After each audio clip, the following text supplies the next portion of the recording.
Welcome to the Modern Hippie podcast, where we'll be exploring all of my favorite boundary-pushing people and topics surrounding consciousness, psychedelics, mental performance, functional medicine, living in alignment, and so much more.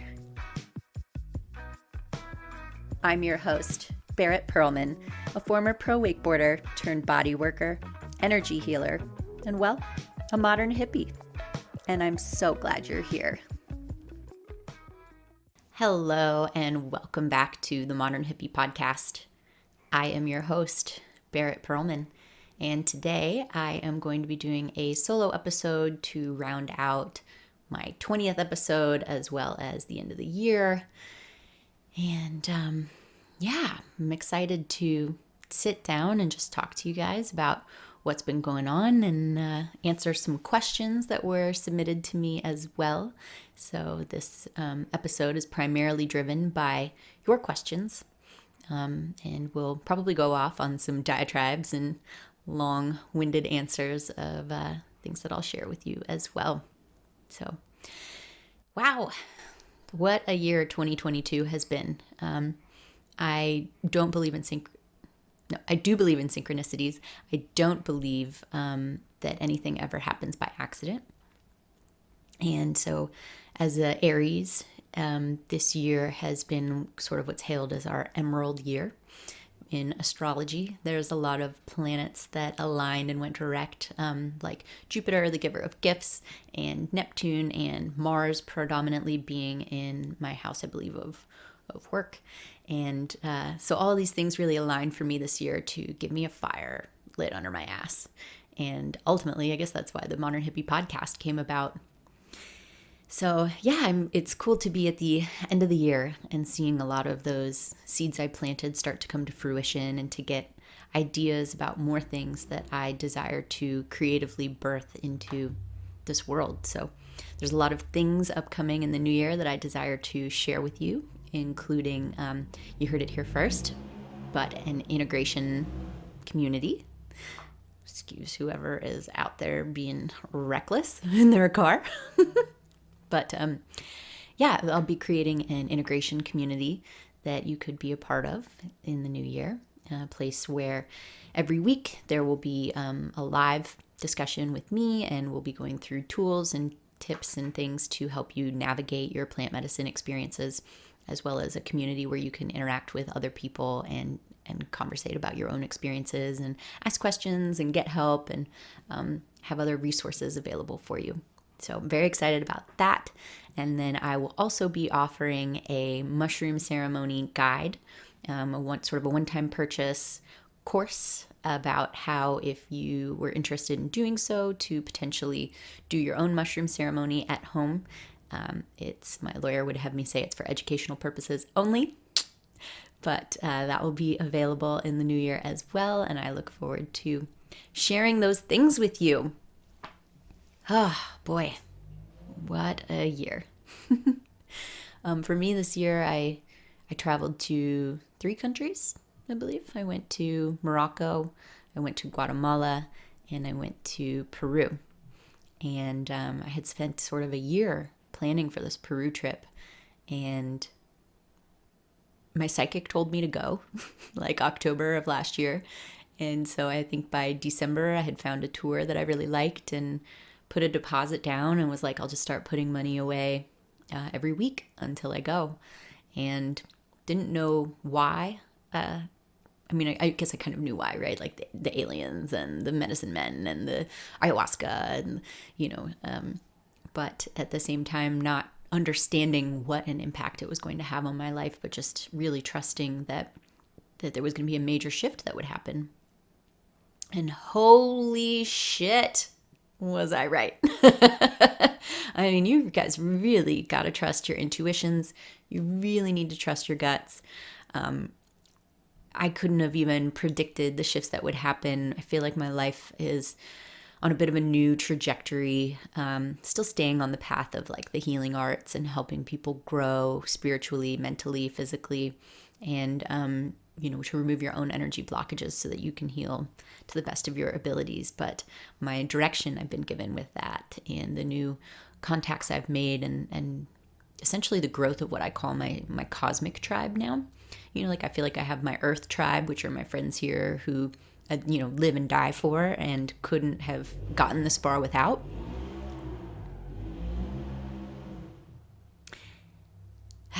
Some people just insist on being jerks, don't they? Never been a fan of loud motors. But yeah, so then there's my cosmic tribe, which I'm sort of assimilating right now, which are my people that are also spiritual and have explored consciousness and have been in touch with other entities and trust their intuitions and have psychic abilities. And I mean, we all do is the thing, but my cosmic tribe is really in touch with it. And we're really rising to support each other. And it's like a whole new level of identifying who your soul tribe is. And that's been just great to assimilate. And I met many of these people in Peru, actually, as well. So I love you, Peru fam. I'm going to go ahead and get started with some of these questions. Thank you so much for everyone who submitted questions. And at any time, if you ever want, you can always send more questions into me. I do my best to answer on the Modern Hippie Podcast Instagram. That's probably like the primary way to interact with me. Or also on my own personal Instagram, which is at Barrett Perlman. So let's see here. Let's start with this question, since we're talking about the podcast, which is, what have you learned so far from hosting your own podcast?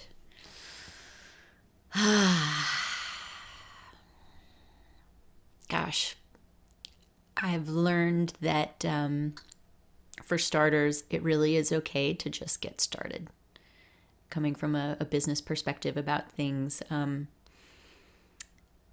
think it's very easy going to start a podcast and getting wrapped up in I have to have the perfect cover, I have to have the perfect intro, and then I have to edit everything perfectly so that the first episode sounds like the 300th, and everyone needs to be filmed perfectly. And oh no, look at Lewis Howes' School of Greatness podcast, how he's got the rack focus. And, you could really sit back and come up with a lot of reasons why not to actually record and release your first episode.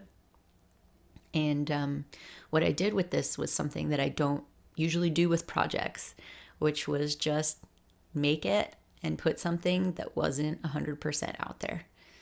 And my first episode didn't even have video because I was like, I'm not ready to fuck with that yet.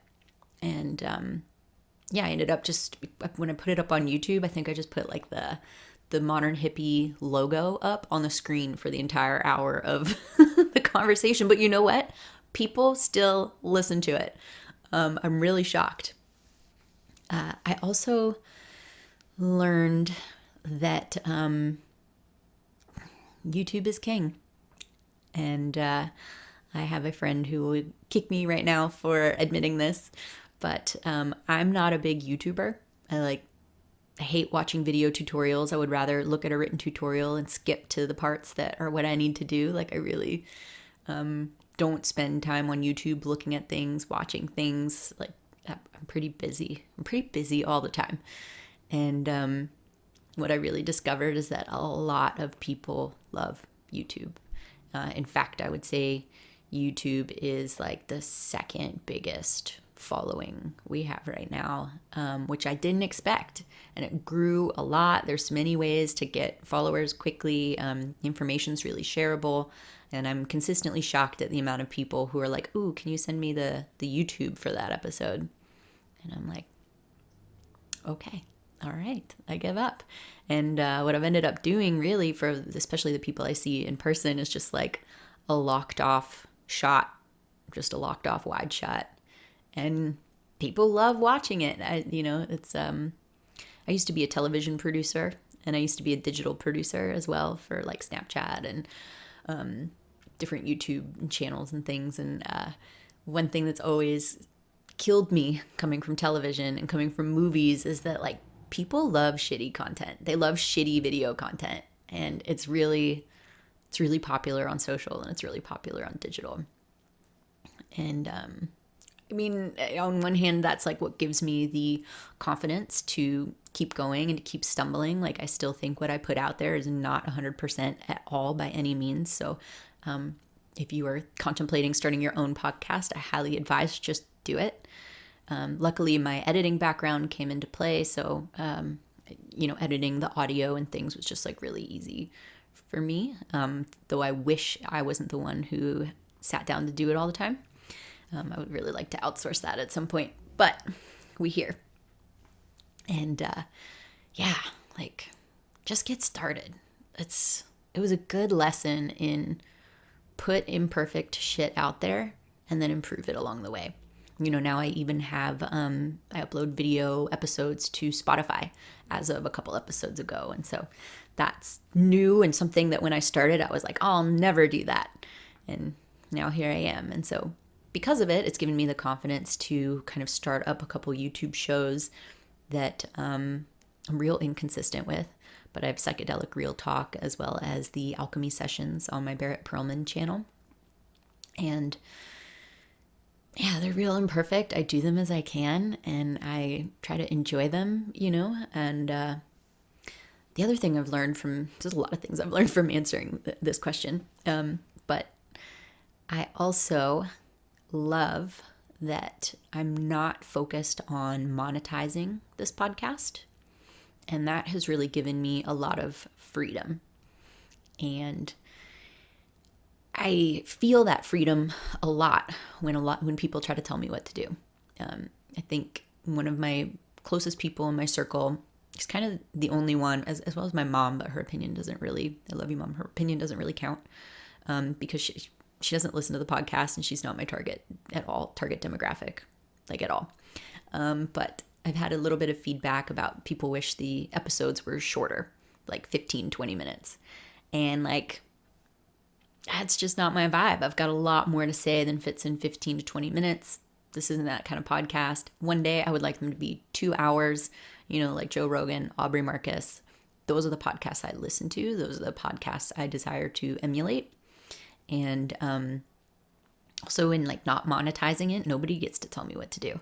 Like, this is just purely my creative outlet, me sharing my voice and me being so grateful that you guys want to come along for the journey. And so it won't be monetized. Also, I realized yesterday, I think my license for the opening track states that I'm not allowed to monetize the podcast.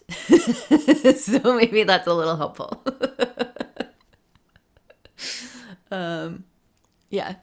But ultimately I think I'll end up doing ads for my own stuff, but also that's not really monetizing, and it's just me bringing you more awesome things.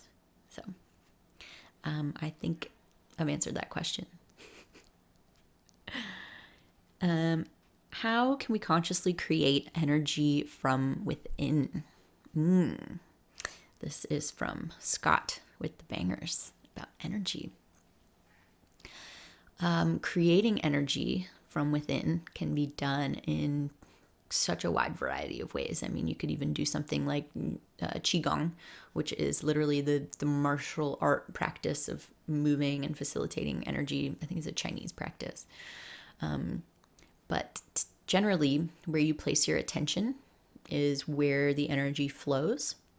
And so if you would like to create more energy, let's say in your stomach around your solar plexus is your third chakra, and it's located just below your rib cage and above your belly button. And in that middle right there where your rib cage comes to a V. You could simply place your attention there and begin to feel more energy flowing to that place. The longer you keep your attention there, the more your energy is going to flow directly into it. You could also pick up something like Reiki, where you end up channeling more of the flow from the universe. You get more of the universal energy coming into you, and then you can actually create it by sending it. Like, for instance, we like to do Reiki balls, which you send the energy to your hands, and then you create little energy balls with it and play with it. Another great way to create energy from within is simply with love, with unconditional love, and strong emotions also. I notice when you really love something or someone, for instance, my dog Apollo is my biggest teacher. And because I love him so much, when I do my energy healing on him, it can be really intense.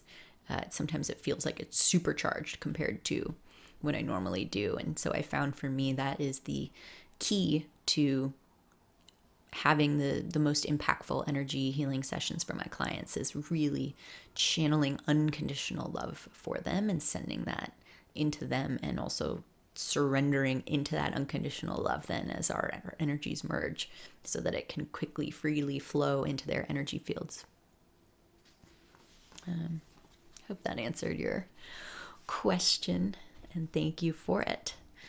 My next question, what was your tipping point and what event changed it all for you? I would say, give you a little backstory, but I grew up always very interested in the metaphysical. I think as a kid, I really felt very connected to nature, and I felt very connected to the wind, especially, and the water. I think my parents had me in the water like before I was even allowed to be in a pool. So like 6 months or 3 months or something, they had me swimming. And I always felt like the wind was trying to tell me something, And then when I saw the movie The Craft, I was like, oh, that all makes so much sense. And wouldn't you like for that to be true anyways? Like, you could just harness the energy of the things around you. And it kind of started as a joke, but then I actually started reading books on Wicca and witchcraft and paganism. And I must have been about like 13 years old at the time. And I started to realize that like there was actually a religion that was a basis to paganism. And the basis of their religion is respecting the elements and like channeling nature and living in sync with things and calling upon deities that all correlate to parts of nature. And I really took a step back and went, holy shit, this actually makes sense to me. None of this, my parents were Catholic, and they kind of forced me to go to church a lot. Not a lot, but like, for the holidays. And I was always kind of like, finally got my family to stop taking me to church. I think I was probably a pretty big brat about it. And I realized that like all of the Catholicism and Christianity that had been thrown at me, luckily my parents weren't very adamant about me being religious, but that Wiccan and pagan religions actually made sense to me. And so I think that was my first tipping point, where I started to identify as a Wiccan. I would say maybe now I'm more pagan. I am a witch, so there it is. And really understanding that what that means is to do no harm and to live in sync with the things around us, and had that kind of underlying my mentality as I grew up.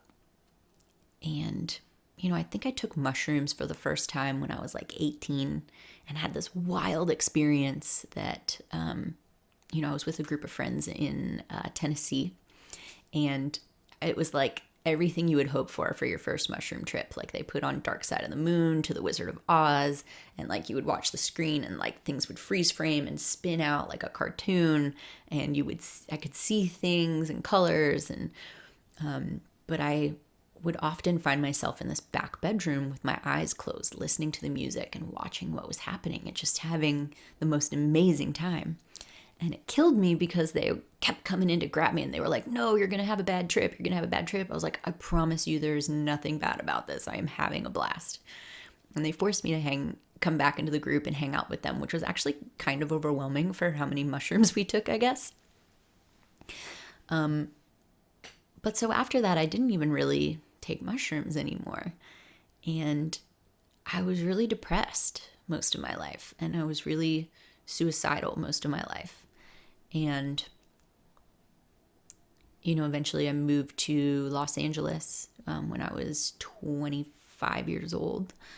And it was hard. Like, moving to California is hard, especially Los Angeles. Like, Los Angeles kicks your ass the first year or two that you move there. Like, there's just things that happen to you there that have never happened to you in your life before, that challenge your ability to go on and on and on. And LA will always kind of throw those moments at you unless you really wisen the fuck up.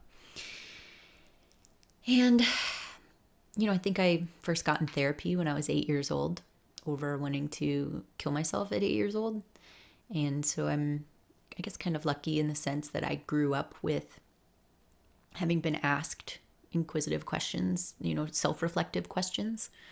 And so by the time I was 25, I had come out of having a really great therapist for the first time in my life, really great, in Orlando before I moved to LA. And I was kind of to the point where I was like, I think I've done most of the talk therapy I can do.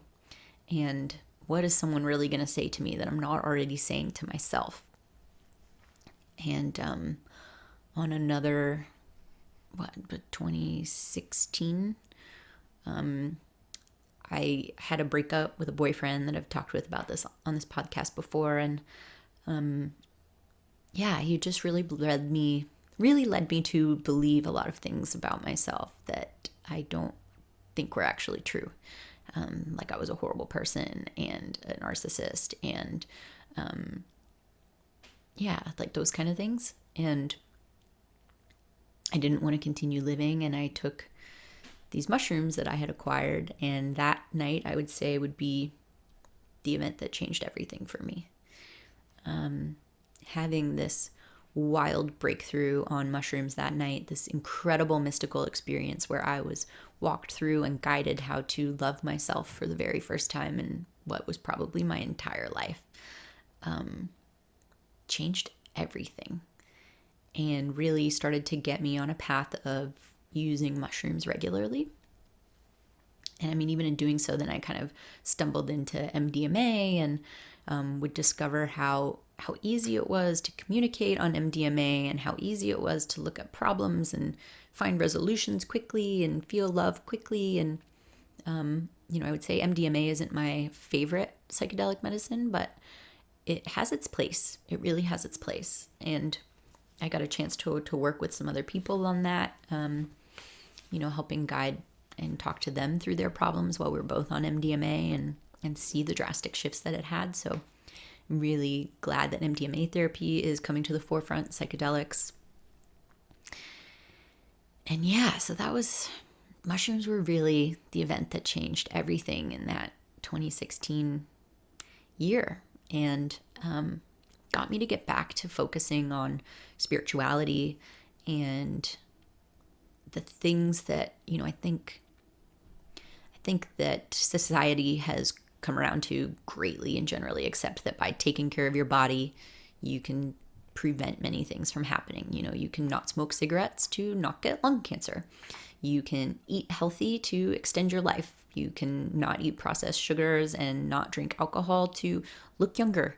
Those things are very addictive. And I think society has just recently come around to taking care of your mind is an important part of being a human being.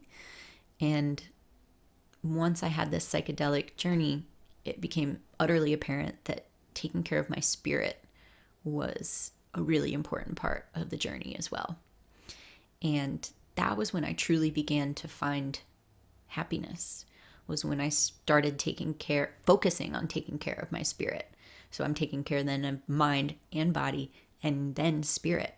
And it took all of those things for my depression to really lift, for my desire more to be here than not be here. And, not every day is perfect, but now I love life.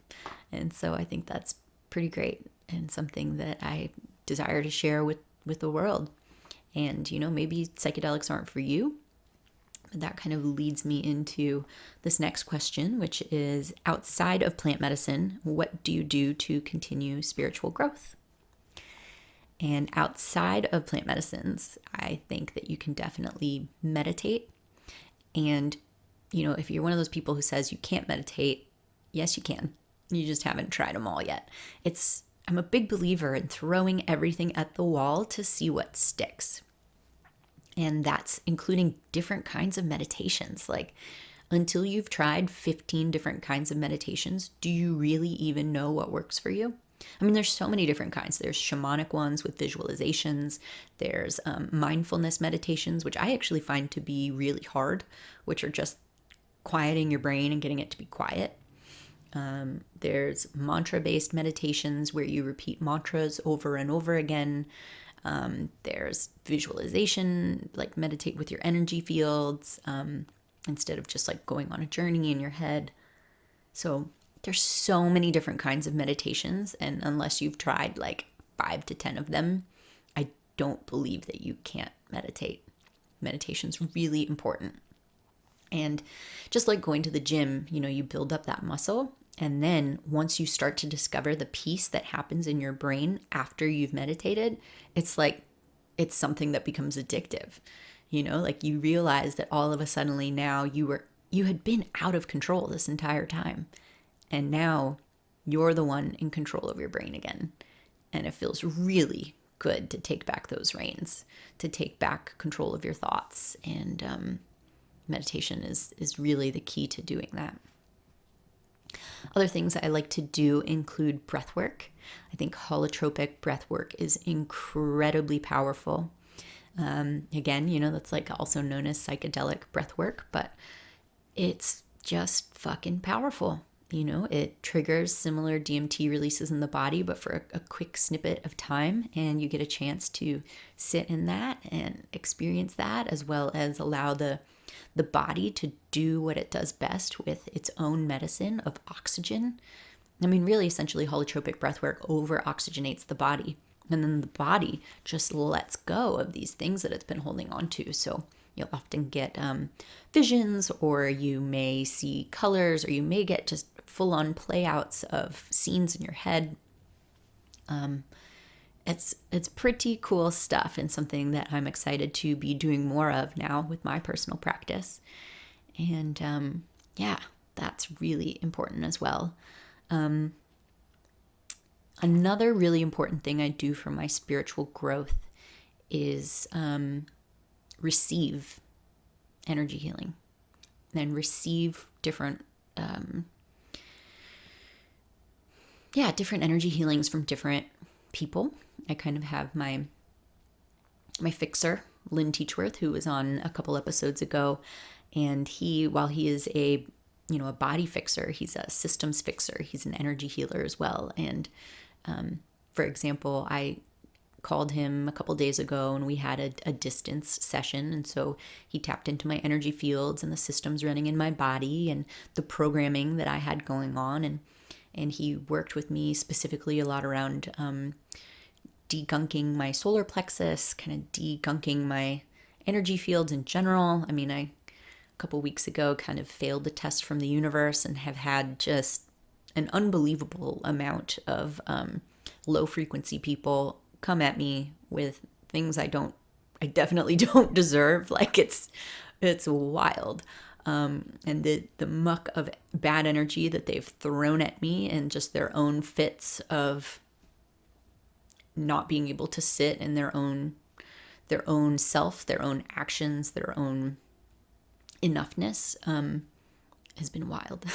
And so, I called Lynn and he kind of removed a bunch of that, as well as reprogrammed me for receiving more abundance, and especially in my business. And, it was funny because then the very next day, like out of the blue, I just get like 3 client messages all wanting to book for the next week. And, my massage business in particular has really slowed down. And, so that was like really interesting to see. And my dad gave me a monetary gift for Christmas that was like 10 times bigger than what he usually does for Christmas. And so I was like, holy shit, that worked fast. super fast. Can't even look forward to asking him why he even did that. Like, I think he thinks he's probably going to die. My dad's a hypochondriac. He's not about to die, but he has been having heart surgery and heart complications. So send well wishes to my dad, but he is currently fine. So yeah, I hope that answered your question of what I continue to do for spiritual growth.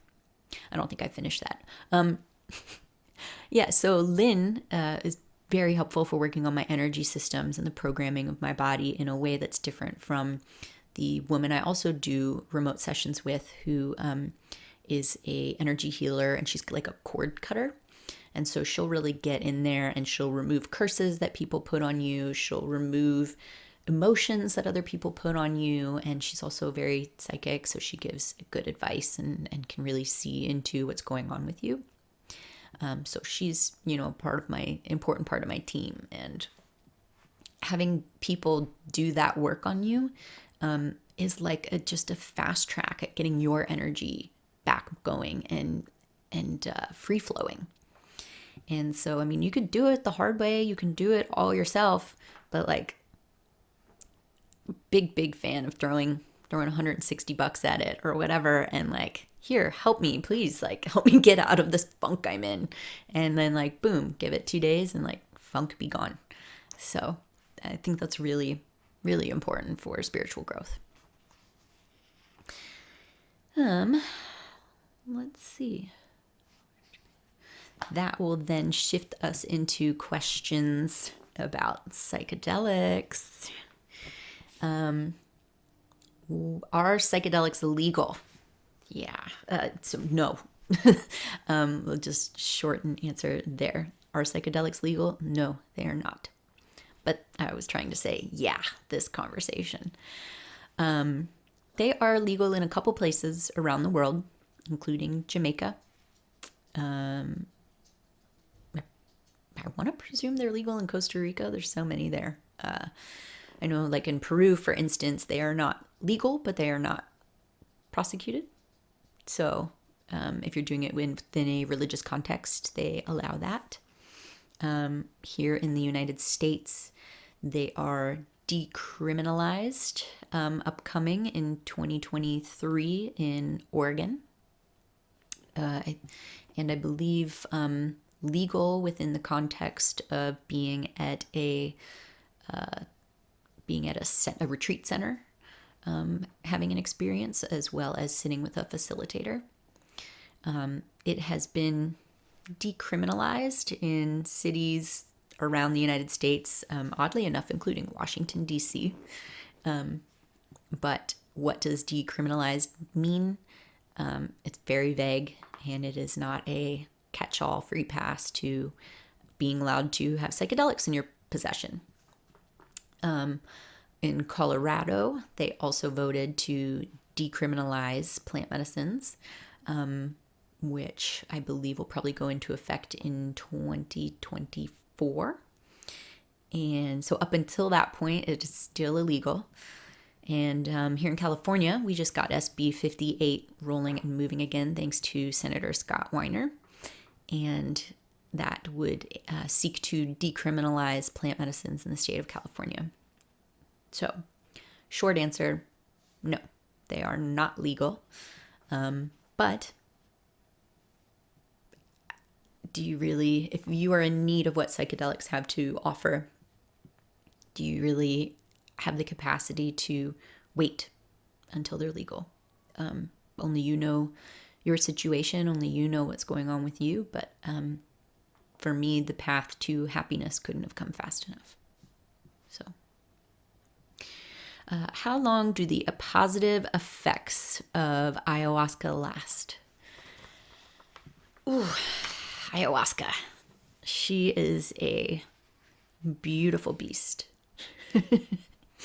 They call her the grandmother, but I ironically don't find her that gentle compared to San Pedro, which they call the grandfather, which I find to be like really gentle and loving. Ayahuasca, how long do the positive effects last? It really depends on you, and it depends on how much medicine you took, Depends on how sensitive you are to the medicine. And I would say it depends on what you have going on in your life. If you have never taken a plant medicine before ever, and ayahuasca is your first, positive effects probably last, a month to 6 months, a year. You could have one ceremony and it could change absolutely everything for you. Wonderful. What I personally discovered with plant medicines is that I had one ceremony, it changed everything, and then I went, holy shit, there's a lot more I'd like to continue changing. Like, if that's one ceremony, what can I do with more? I think there's a lot of people who try to approach it like, is it just the fix? And it's like, nothing's really just the fix. But there's something really beautiful about showing up and doing the work with it that can inspire you to come back and continue to do the work with it. For someone like me who takes a lot of plant medicines, I would say after doing a week of it in the Amazon, I was like super high from ayahuasca for like 2 months. And not in terms of like tripping high, but my mood was elevated for a solid 2 months. I know some other people who've been a year, 3 months, 1 month. Really depends on you. What are psychedelics good for?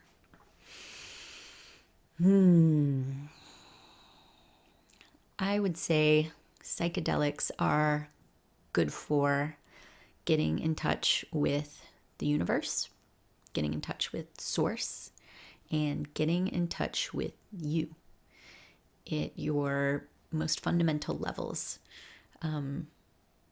Being able to let the barriers down that may typically be up for you to do the work.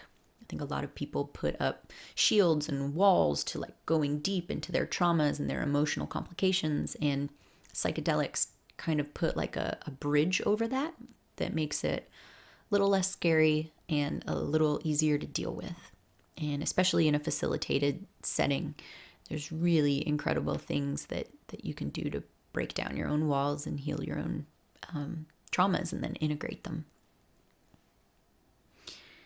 Let's see. What else have you guys asked? Ooh, can ayahuasca change you? That's a loaded question. A very loaded question. I am familiar with stories of ayahuasca changing people. I don't believe that ayahuasca is right for everybody in every setting. I think that it's really important after someone has ayahuasca that they have somewhere to go to integrate, or someone they can go to integrate. And what integration means is sort of taking the experience and making sense of it continuously and figuring out how to get the lessons that you learn to play out in your everyday life. And I think a lot of people can become changed when a couple things happen. One of them is something called a moonshot, and I'm using air quotations here, but that's actually the term they use, called the moonshot, where what's shown to you seems like you have now shot for the moon and you're still on planet Earth and you don't know how to get from planet Earth to the moon. And you're really overwhelmed by it.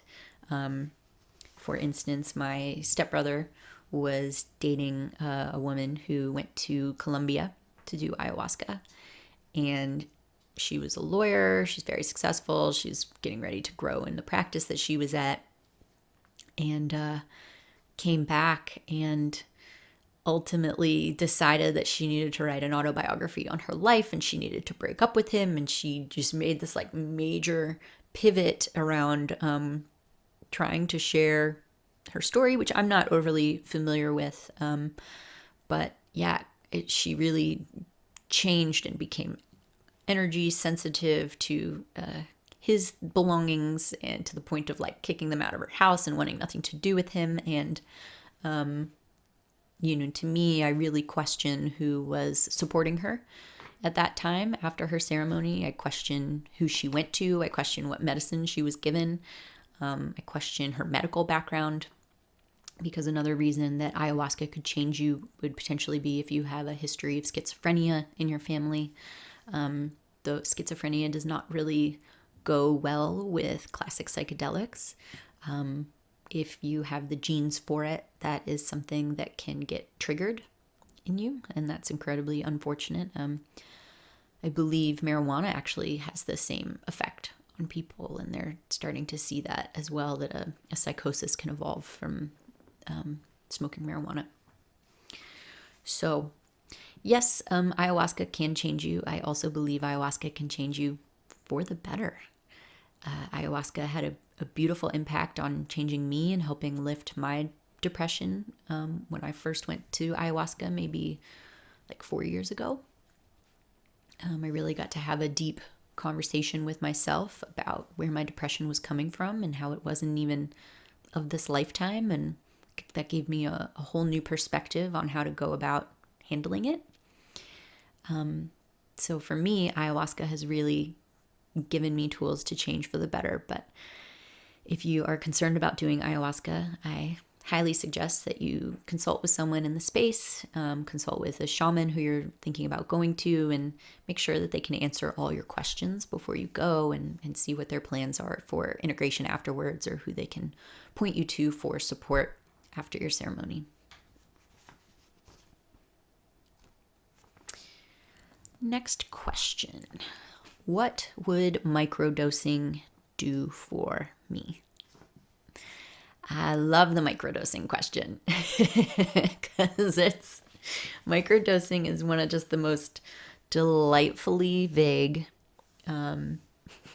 but profound and wonderful ways to experience psilocybin. Microdosing could, for you, elevate your mood. It could help you think faster. It could make you perform better in athletics. It could make you more creative. It could lower your anxiety. It really does actually encourage your synapses in your brain to fire faster. And it has also been known to diminish pain. And there's a lot of things that microdosing could do for you. Now, I think what we struggle with as a Western society is the idea of take this pill, it will do this thing. And what modern medicine doesn't often make that public is that everybody is different. I mean, the percentage that these prescriptions have to pass FDA approval to be distributed out, for where they must have a certain amount of the stated impact on a certain amount of the people in the study group. Something like, I want to say 60 to 70% of the study group needs to see those results. And microdosing tends to have a much, much better margin than that. But even when you look at that, like a third of the study group cannot have results from a pharmaceutical drug being tested. And that really is, just a great jab at the fact that like all of our bodies are different. My biology is made up in a completely different way than yours. I have different experiences that lead to my own set of epigenetics. I have different heritage. We're all different. I'm a woman, you might be a male, who knows? And so there are different ways that we can be impacted by microdosing. When I microdose, I tend to feel an elevated mood. I tend to feel less anxiety. I tend to feel like I want to move. I actually do really enjoy them when I'm doing athletics, like surfing. So that might be really great for you. Also, microdosing can help rewire the neurons in your brain at a lower dose than, the classical standard dosage. So if you have had traumatic brain injuries or concussions. Actually, a friend of mine, shout out to Michelle, shared with me that she recently had a pretty traumatic concussion and was experiencing a lot of inability to remember things and completely fell into depression and mood swings and was having a really tough time, and her doctors didn't really have great answers for her. And about 2 weeks in, she finally started microdosing. And she said within 2 days, her symptoms were completely changed. And she was feeling much more herself. I have another friend who just started microdosing and had suffered a serious traumatic brain injury and was in a coma for a little bit. And he said now on the microdosing feels like his brain doesn't have to work so hard to fire the way it's supposed to. And that's huge for him because he was noticing that he's just really tired all the time. He gets tired more easily than most people. And so that's been a dramatic improvement for him. So microdosing can really help you with a lot of things. I don't think that it's a perfect Band-Aid like prescription drugs want to be. I believe that also coming with microdosing, there tends to be more of a mentality around full mind, body, spirit wellness. And if you get yourself a microdosing coach or some sort of microdosing support, like myself, we'll probably have you analyze, what else is going on in your life that's contributing to the factors that you think you should be microdosing for. So for things like depression, are you drinking? What are you eating? What is your sleep habits like? And begin to address also just mind, body wellness. But microdosing can absolutely likely help with your situation. But, there are some contraindications as well, like antidepressants, SSRIs tend to diminish the effects of psilocybin. And there are certain medications you should not be on if you will be taking psilocybin, although microdosing tends to come in such small forms that rarely is there a drastic interaction. But something like an MAOI, I accidentally took one a few days ago, an MAOI, trying to biohack some things, and my microdose that day hit really hard. So just something to be careful of. But I do believe that when in doubt, try it and see if it works for you. And if it doesn't, well, then you know. And let's see here. Next question is, what do you think of the way Hamilton Souther presents info around mysticism? My favorite, Hamilton. So let's identify what Hamilton says about mysticism. Let me establish that for you guys. I think specifically in terms of mysticism, he talks about deep diving into consciousness through the DMT technology. And the mysticism perhaps is at least as I've heard him explain it, the mysticism is around like deities and apparitions and gods and goddesses and known archetypes and angels, and where his stance is on that is that all of these things are created from source consciousness, from Christian God to Jesus Christ to my dog is named after Apollo, the Greek god of sun and light, to Archangel Michael, to all of the individual gods and goddesses of the native tribes and indigenous cultures. Even Santa Claus, for instance, as we're having the holiday season right now. His viewpoint on it is that they're all valid. And some of them are more energized in the culture from more beliefs of people, and some of them are less energized, but they are all completely valid, and they all exist as part of that collective consciousness, and you can call upon them and navigate them in that way.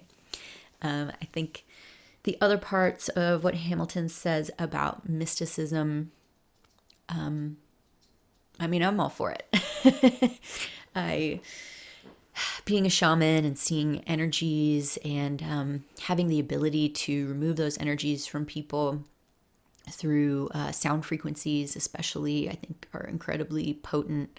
I have certainly reached out to Hamilton to become a mentor to me, and as well as he's become my friend, which is great. And the things that I'm learning from him, I am getting to witness in my practice as valid tools. So yeah, I'm all for it. I think the way that he navigates the cosmos is pretty cool. And until you've taken that DMT with him and experienced it for yourself, you may not believe that it's true. It all sounds a little crazy sometimes, but it's incredibly not crazy. And yeah, I think that's really beautiful. And what do I think? Maybe I'll address a little bit about the way that he presents this info. I think Hamilton has a very intelligent brain, and he sees things very mathematically. He's into programming, and I think that lends itself into how he tends to present the information.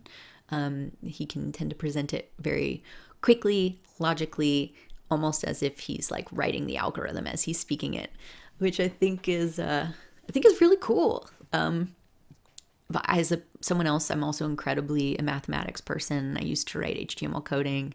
I love the idea of it all being coding and programming, because as I've gotten to experience it and witness it, it really is something I now reference as source code all around me. And I kind of thank him for tying that all together. But when you are deep in the medicine, and have it in your bloodstream, in your energy field, you too can write the programming of the source code. And it's pretty wild. It's pretty wild, and it's pretty great. And I'm super grateful to be going back to join him in the Amazon in 2.5 weeks for some more rounds of ayahuasca. And I look forward to interviewing him again on this podcast and sharing more of that with you guys, because he, for me, is really the most profound teacher, the most profound explorer of the depths of consciousness I have ever met or discovered or heard about. I'm also really interested in like what Andrew Gallimore has to say about DMT being an alien technology and what he's discovered with being able to intravenously administer DMT. But I digress as far as this Hamilton topic goes. But I think what's interesting also about Hamilton is that if you listen to all of his different podcast interviews, you'll obtain wildly different information, just additional information. He's really good at rarely sharing the same thing twice in the same way. And I constantly find myself listening to different episodes and even episodes over and over again to try and really download and absorb what it was that he was saying and talking about, because it's deep. And it's not even just mysticism that gets so deep with it, but understanding your space in the unified field and how to interact with it. I think it's great. I mean, he has experiences that most Westerners can never dream of. And what he knows to be true from his experiences living with indigenous cultures in the Amazon while he trained to become a shaman is something that most Westerners would never ever believe. And I think that's really beautiful, because I believe those things as well. And I look forward to training with him more. So, oh man, it's almost been an hour already. I can't believe all these questions took me that far. I guess I do really love to talk, which is why I've got this podcast. And thank you all so much for continuing to join me on this journey. And I am so grateful to have all of you modern hippies out there with me, continuing to love, continuing to seek the light, continuing to grow, continuing to heal, continuing to integrate. Again, if there's anything I can be of service to help you with in terms of psychedelic integration, microdosing support, I also have a 3-month container helping you if you desire to grow within psilocybin specifically, and can help you make those discoveries and grow in a longer term format. So I wish you all the best for 2023. I hope that your year is filled with magic, like mine will be, and send each and every one of you so much love and light, and I will see you in the new year. Thanks so much for listening.